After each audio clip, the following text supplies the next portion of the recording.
Bismillahirrahmanirrahim. Assalamualaikum warahmatullahi wabarakatuh. Bismillah, alhamdulillah, wassalatu wassalamu ala rasulillah, amma ba' Allahumma anfa'na bima 'allamtana wa 'allimna ma yanfa'una wa zidna ilman. Allahumma faqqihna fiddin wa 'allimna ta'wil wahdina ila siratikal mustaqim. Anak-anak semua, alhamdulillah, pada kesempatan kali ini kita akan melanjutkan pembahasan tentang kitab Lubabul Hadis pada halaman ke-37-38. Silahkan dibuka, yaitu pada Al-Babus Sadis wal Ishrun, bab ke-26, fi tashdidi ala zina, ya, akibat dari perbuatan zina atau ancaman dari perbuatan zina tersebut.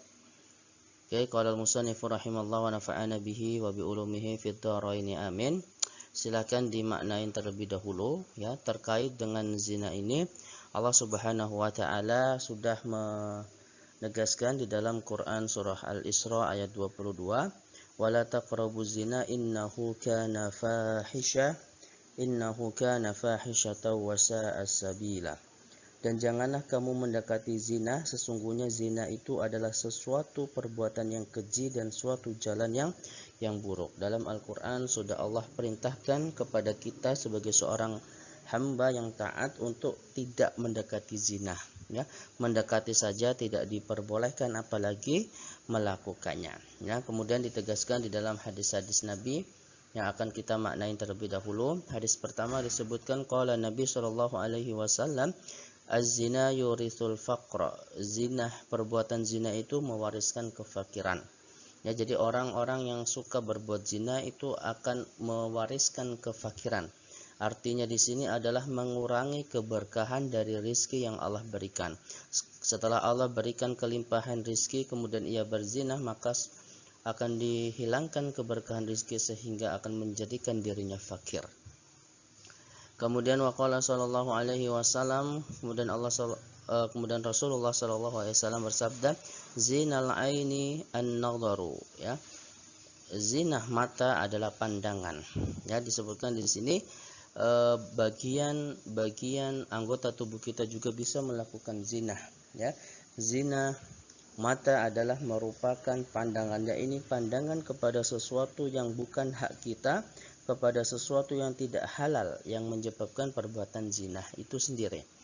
Wa qala sallallahu alaihi wasallam an-nadharu ila nisa'i, ya, memandang perempuan al-ajnabiyat, yaitu wanita asing atau wanita yang boleh dinikahi, minal kabairi, termasuk ke dalam dosa besar. Ya, di sini telah disebutkan bahwasanya memandang wanita yang bukan mahram, ya, memandang wanita yang bukan mahram, kemudian dengan menggunakan syahwat, ya, yang hatinya condong untuk melakukan tersebut, maka termasuk ke dalam dosa besar. Wa qala sallallahu alaihi wasallam, zina rijlaini masyu, ya. Zina kaki adalah berjalan. Berjalan di sini tentu berjalan ke tempat-tempat maksiat, berjalan ke tempat-tempat yang tidak diridhoi oleh Allah. Ini merupakan zina dari kaki. Wa zinal yadaini, dan zina tangan al-batsyu, yaitu memukul tanpa adanya dasar yang membolehkan untuk memukul yang bukan hak kita, ya. Wa zinal aini, dan zina mata an-nadharu, yaitu pandangan. Tadi sudah dijelaskan. Wa qala sallallahu alaihi wasallam, zaniyatun wahidatun, ya, barang siapa yang zina sekali saja, tuhbitu amala sab'ina sanah, meleburkan, menghapus amal-amal selama 70 tahun. Nah, ini merupakan dosa atau hukuman yang sangat luar biasa yang diberikan oleh orang-orang yang berzina. Maka pahala yang telah ia kumpulkan selama 70 tahun akan dihapuskan karena perbuatan satu zina saja.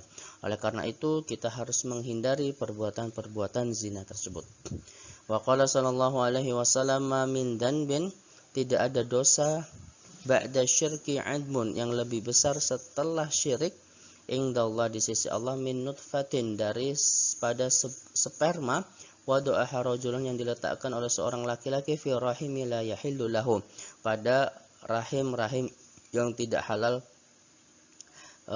baginya. Artinya adalah orang yang berbuat zina kepada orang yang tidak halal baginya, maka itu merupakan dosa besar setelah perbuatan dosa syirik.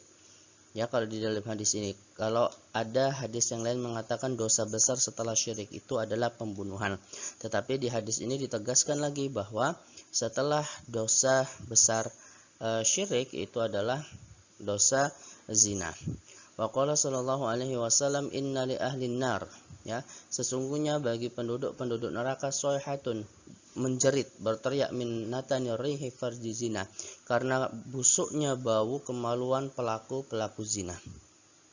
Wa qala sallallahu alaihi wasallam al-ghani, ya, kekayaan wazina dan perbuatan zina la yajtami'ani, tidak bisa digabungkan. Ya, jadi orang-orang yang berzina itu tidak akan kaya. Adapun orang-orang yang kaya kemudian zina, pasti nanti di akhirnya akan menjadi miskin. Wa qala sallallahu alaihi wasallam tarkuz zina, meninggalkan perbuatan zina yurisul ghana, yaitu akan mewariskan kekayaan. Ya, hal ini benar dengan hadis yang pertama tadi, az-zina yurisul faqra, orang yang berzina pasti akan mewariskan kefakiran. Kemudian waqala sallallahu alaihi wasallam man zana zunya, barang siapa yang berzina akan dizinahi walau bihitani darihi, ya. Ada yang mengatakan walau bihitani darihi, ini walaupun pagar rumah sudah dipagari ataupun di balik rumah. Artinya walaupun kita tidak tahu, orang yang berzina, salah satu hukuman yang Allah berikan nanti di dunia adalah anggota keluarganya itu juga akan dizinai oleh orang lain. Oleh karena itu, maka diharapkan kita bisa menjaga diri kita dari perbuatan zina. Wa qala sallallahu alaihi wasallam man zana bimra'atin, barang siapa yang berzina dengan seorang perempuan, fatahallah, maka Allah akan membukakan alaihi kepadanya fi qabrihi, di dalam kuburnya, samaniyatu abwabin, yaitu 8 pintu minan nari, dari neraka. Yakhruju min tilkal abwab, yang akan keluar dari pintu-pintu tersebut, aqaribu, yaitu kalajengking, wahayatun, dan ular, ila yaumil qiyamah, sampai hari kiamat. Jadi orang-orang yang berbuat zina di dunia nanti ketika di kuburnya akan ditampakkan pintu-pintu neraka, dan dari pintu-pintu neraka nanti akan keluar kalajengking dan ular untuk menyiksanya di alam kubur tersebut sampai hari kiamat, sampai dibangkitkan di padang mahsyar. Ya, semoga pembahasan kita tentang zina ini dapat menjadi rambu-rambu bagi kita untuk mencegah ketika kita akan melakukan perbuatan zina. Semoga Allah memberikan hidayah kepada kita, selalu menjaga kita dari perbuatan-perbuatan zina ini. Ustaz akhiri, assalamualaikum warahmatullahi wabarakatuh.